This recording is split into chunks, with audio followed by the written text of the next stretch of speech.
Coach Matt here from Tackle Trading to give you a special report on the G20 summit that was recently held here in down in Argentina between the 19 biggest economic countries in the world plus the European Union. That makes up the G20.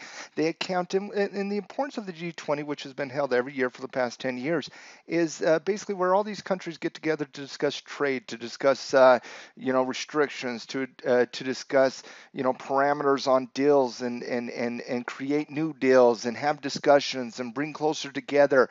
I mean, we are talking about a group of 20 economic countries, including the European Union, that account for 85% of the world's GDP and 2/3 of its population. So this is a very, very important summit that is here, especially given this year with all the trade talks and trade tariffs and currency wars that have been going on, specifically between China and the United States.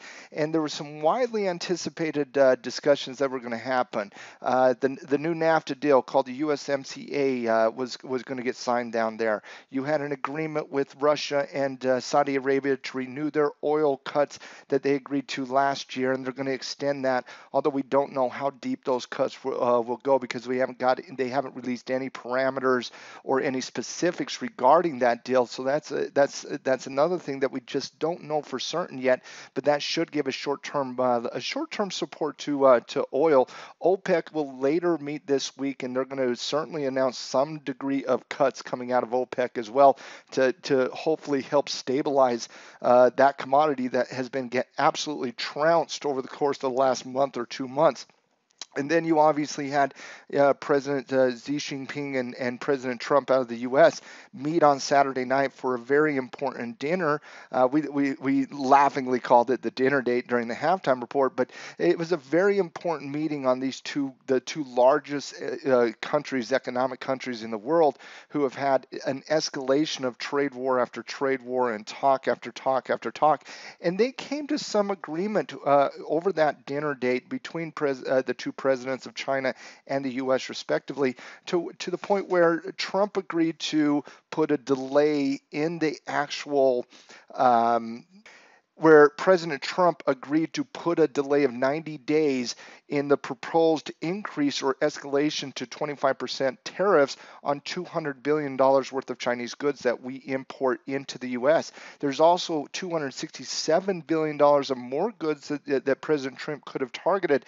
And what they agreed to is basically, very simply, that they're going to delay it for 90 days going into April 1st of 2019. That they're not going to put any new tariffs on in any capacity, and both leaders, both countries, really kind of held this agreement. Now, whether or not we come to an agreement by April 1st is not the discussion of this. The discussion of this is what is going to be happening in the short term, because in the long term, coming into 2019, February and March specifically, I think we're going to be right back here talking about trade and whether or not we're going to be putting tariffs on China on April 1st. By the way, April Fool's Day is going to be a very, very fun day on Twitter.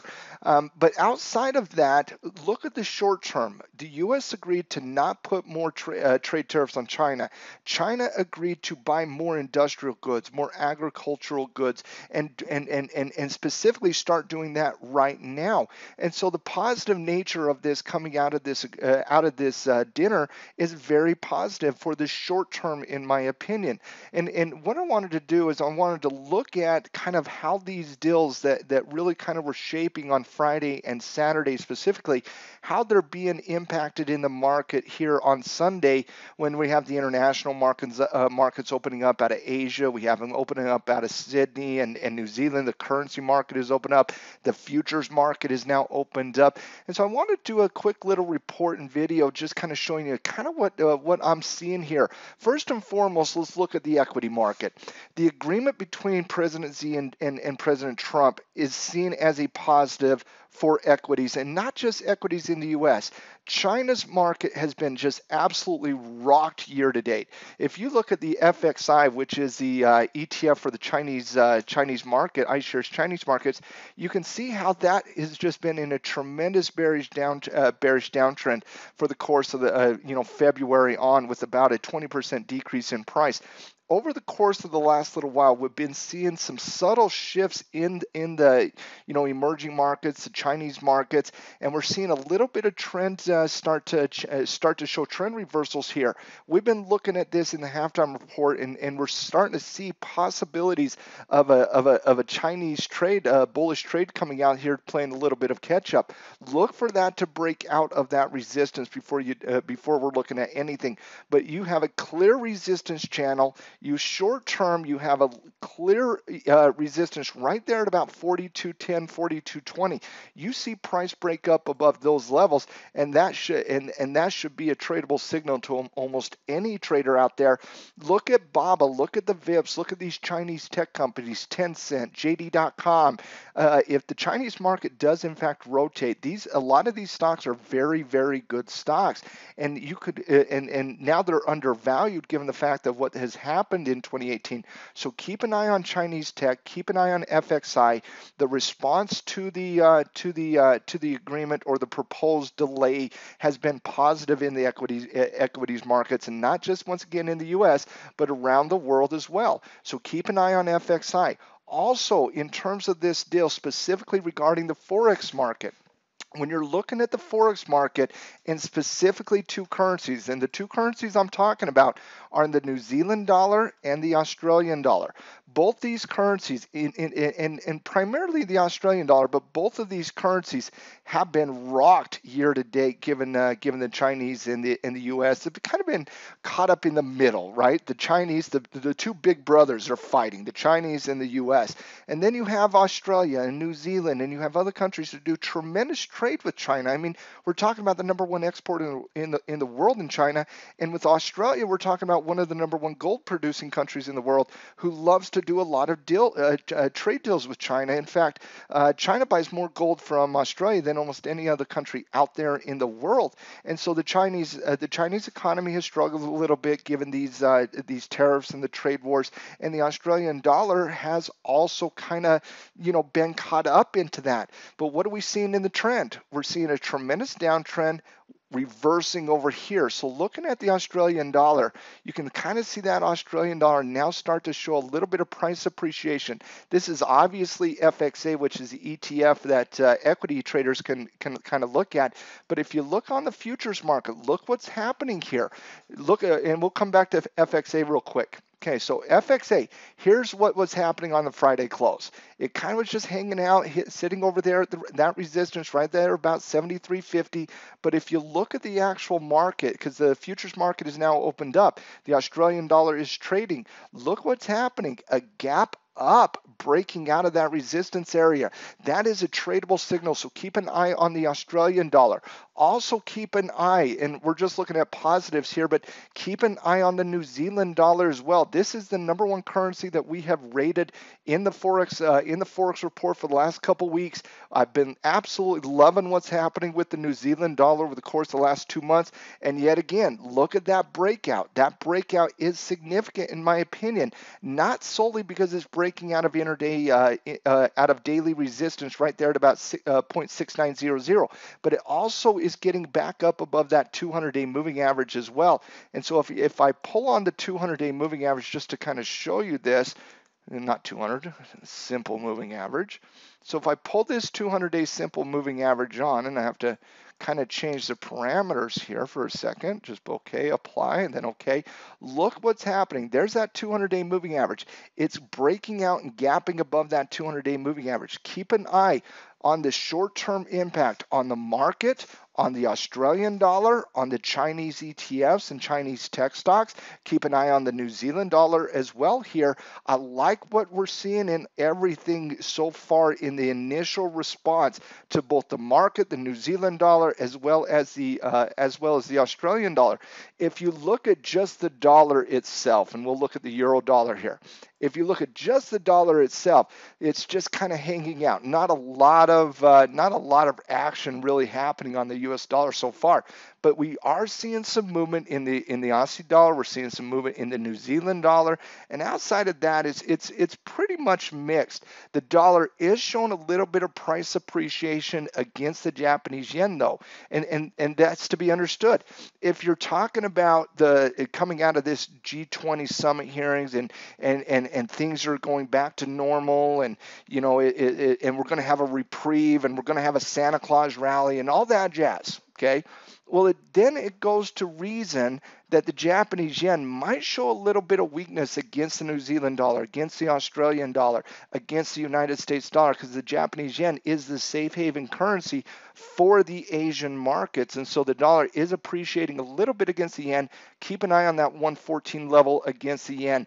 The other thing I want you to keep a focus on here is the British pound and the dollar here. So we're seeing price appreciation on the New Zealand dollar, the Australian dollars.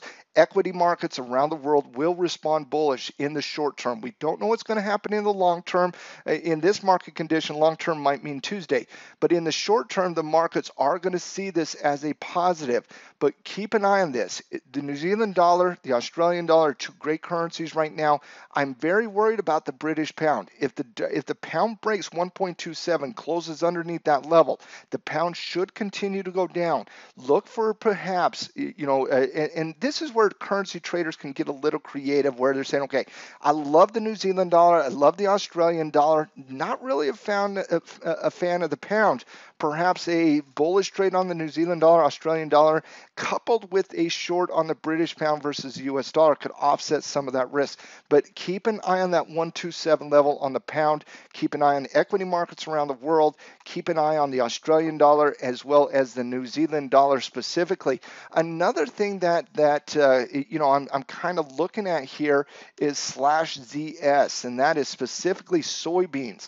Soybeans have shown a little bit of strength over the course of the last couple months, have a clear resistance right here at 900 on soybeans. Part of the reason soybeans have been hit so hard is because that was part of the trade discussions and tariffs coming out of China. China agrees to buy more agricultural starting immediately. The USMCA was just signed, which gives access for U.S. farmers to the Canadian dairy market a lot easier. Look for soybeans at that 900 level as well. That could be something to keep your eye on as well. But specifically, let's talk for just a second about the stock market. And I want to show you kind of, and this is kind of why I waited for the futures market to open up. I certainly expected the market to be positive coming into the open. Okay, and what I mean by the open is the futures open. And we are seeing that. Here's Friday's close. And what happened today? Look at the positive nature of what happened today. Gapped up, opened up at the opening price was about $27.93 on the open. That was just 35 minutes ago. Currently, we are at 28.04. We're up 46 points just in the last 35 minutes. We're up 46 points, 1.68%. And look what's happening here. You are sitting right there at that very important 28.20 level. If you break out at 28.20, Santa Claus is coming to town. So keep an eye over the next couple days at 28.20, a break up above that. Even the hardest bears out there would have to capitulate on a break of 28.20. Given the positive response to the G20 summit, given a positive response to the dinner date between Trump and President Xi, if you break 28.20, look out for 28.50, ultimately 2900, and then ultimately coming back up into those highs at 29.47. Santa might be late, but there is a sighting out there, no doubt about it. The last thing I want to talk about with the update from the G20 is Saudi Arabia and Russia agreeing with MBS and Putin specifically agreeing to renew their cuts that they made in 2017. They don't know exactly how much they're going to cut, but they did agree to make cuts to give a little bit of support to a few things that have been absolutely just slaughtered over the course of the last month or two. Look at oil here, just getting absolutely slaughtered. So as oil is coming down about 30% just in the last 2 months, Putin and MBS from Saudi Arabia agreed to renew their cuts in oil, but it's not just OPEC and Russia because we don't know the parameters of that yet.